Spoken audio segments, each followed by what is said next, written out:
नमस्कार दोस्तों।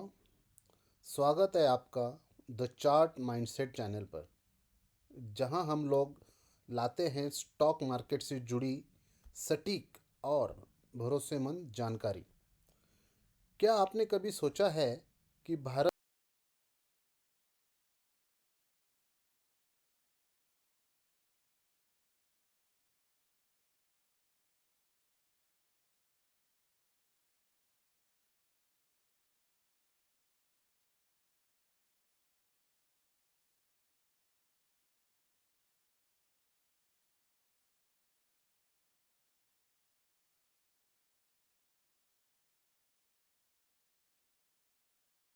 सी India limited की स्थापना 1999 में हुई थी और यह कंपनी भारत में बिजली की खरीद बिक्री यानी पावर ट्रेडिंग में एक प्रमुख भूमिका निभाती है। इसका बिजनेस मॉडल ऐसा है जिसमें यह इलेक्ट्रिसिटी जनरेटर्स और डिस्कॉम्स यानी डिस्ट्रीब्यूशन कंपनियों के बीच मध्यस्थ की तरह काम करती है। कंपनी की सब्सिडियरी पीटीसी फाइनेंशियल सर्विसेज भी फाइनेंशियल सेक्टर में एक्टिव है, जो इसे डाइवर्सिफिकेशन देती हैं। दोस्तों, अगर हम इसके फाइनेंशियल हाइलाइट्स देखेंगे तो कंपनी का अर्निंग्स पर शेयर यानी ईपीएस, रिटर्न ऑन इक्विटी यानी आरओई और डिविडेंड यील्ड काफ़ी स्थिर है, जो लॉन्ग टर्म इन्वेस्टर्स के लिए पॉजिटिव सिग्नल है। दोस्तों, अगर हम इसका पावर ट्रेडिंग वॉल्यूम अगर देखते हैं तो 11% की फाइनेंशियल ईयर 25 में वृद्धि हुई है। ग्रीन एनर्जी और क्रॉस बॉर्डर ट्रेडिंग मुख्यतः नेपाल और भूटान से ज़्यादा योगदान बढ़ा है। इसके साथ ही कंपनी के ऊपर कर्ज यानी डेप्थ भी कंट्रोल में है, जो आज के बाज़ार में एक बहुत बड़ा प्लस पॉइंट है। अगर हम इसकी अन्य महत्वपूर्ण बिंदुएं देखेंगे,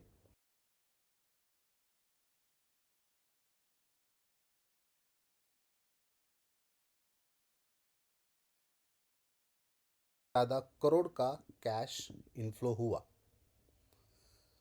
क्रॉस बॉर्डर बिजनेस मुख्यतः भूटान, नेपाल के साथ व्यापार में वृद्धि की संभावना है। नवीनकरणीय ऊर्जा फोकस इसमें पीईएल और अन्य हरित ऊर्जा परियोजनाओं में निरंतर निवेश कर रही है।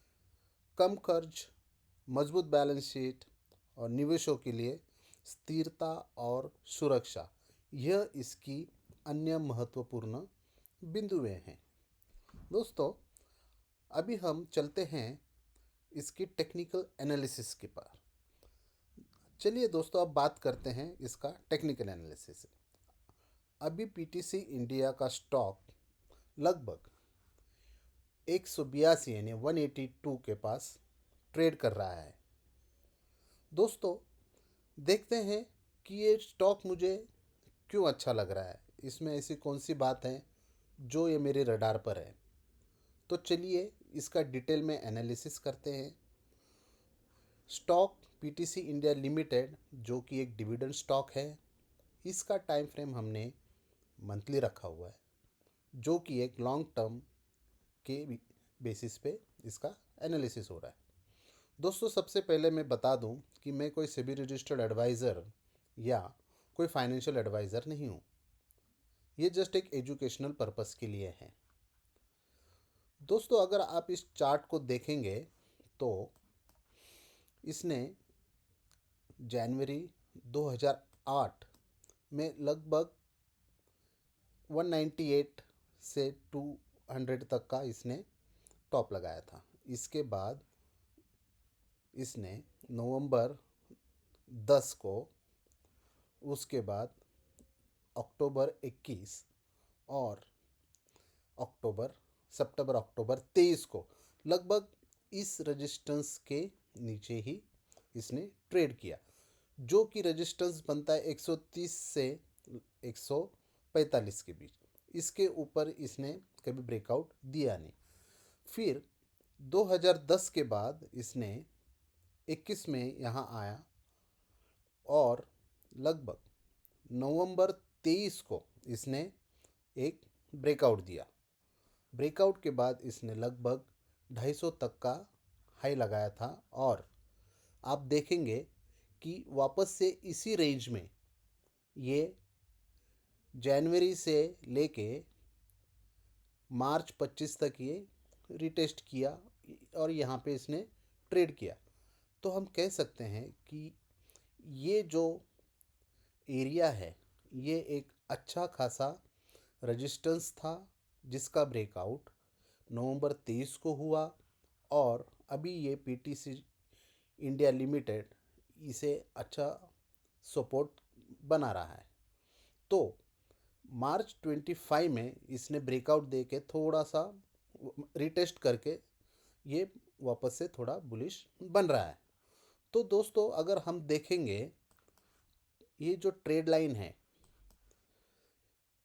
अगर ये इसको क्रॉस करता है आने वाले समय में तो यह 325 और 440 का पेपर ट्रेड में टारगेट आपको दे सकता है। तो दोस्तों अभी महत्वपूर्ण भाग यह है कि इसमें कहाँ पे हम पेपर ट्रेड में हम एंट्री ले सकते हैं। तो दोस्तों आप अभी का जो करंट प्राइस है 182, इस पे भी आप इसमें कुछ क्वांटिटीज़ के साथ पेपर ट्रेड में आप एंट्री कर सकते हैं।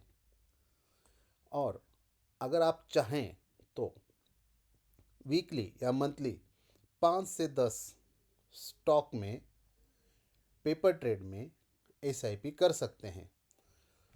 और एक चीज़ यहाँ पे देखने लायक है, अगर हम यहाँ से फिबोनाची का जो रिट्रेसमेंट अगर हम ड्रॉ करते हैं इसके हाई का, तो आप देख सकते हैं कि 0.618 को इसने लगभग यहाँ पे टच किया है, जो एक अच्छा खासा रिट्रेसमेंट माना जाता है।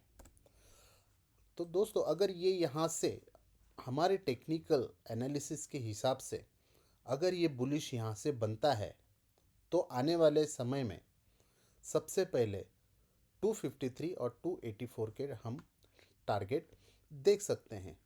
दोस्तों सबसे पहले मैं बता दूं कि आप पेपर ट्रेड करते समय आपका प्रॉपर रिस्क और रिस्क मैनेजमेंट कीजिए, प्रॉपर स्टॉप लॉस रखिए। देखिए दोस्तों इसका जो इन्वेस्टमेंट है ये लॉन्ग टर्म के बेसिस पे बनाया जा रहा है।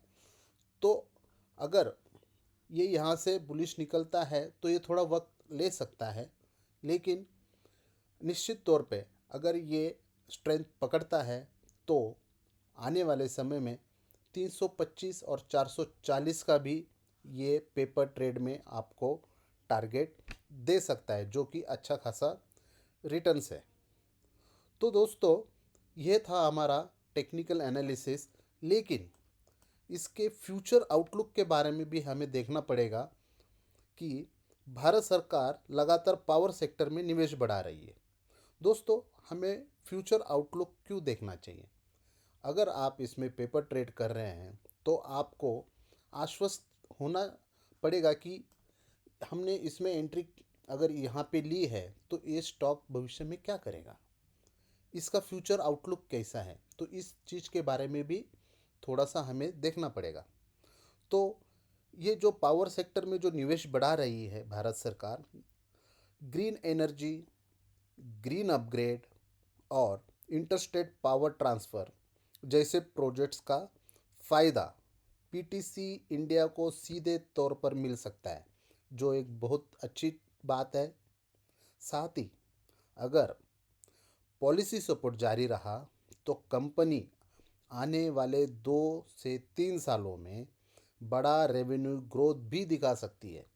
तो ये जो चीज़ें हैं ये काफ़ी पॉजिटिव हैं पीटीसी इंडिया के लिए, जो हमें बुलिश बनाती है और हमारी स्टडी को स्ट्रॉन्ग करती है।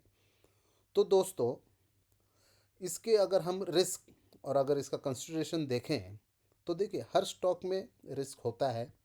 यहाँ पे पावर डिमांड, रेगुलेटरी पॉलिसीज़ और ट्रांजैक्शन वॉल्यूम में गिरावट जैसी फैक्टर्स पीटीसी के बिजनेस को प्रभावित कर सकते हैं, यह हमें पता है।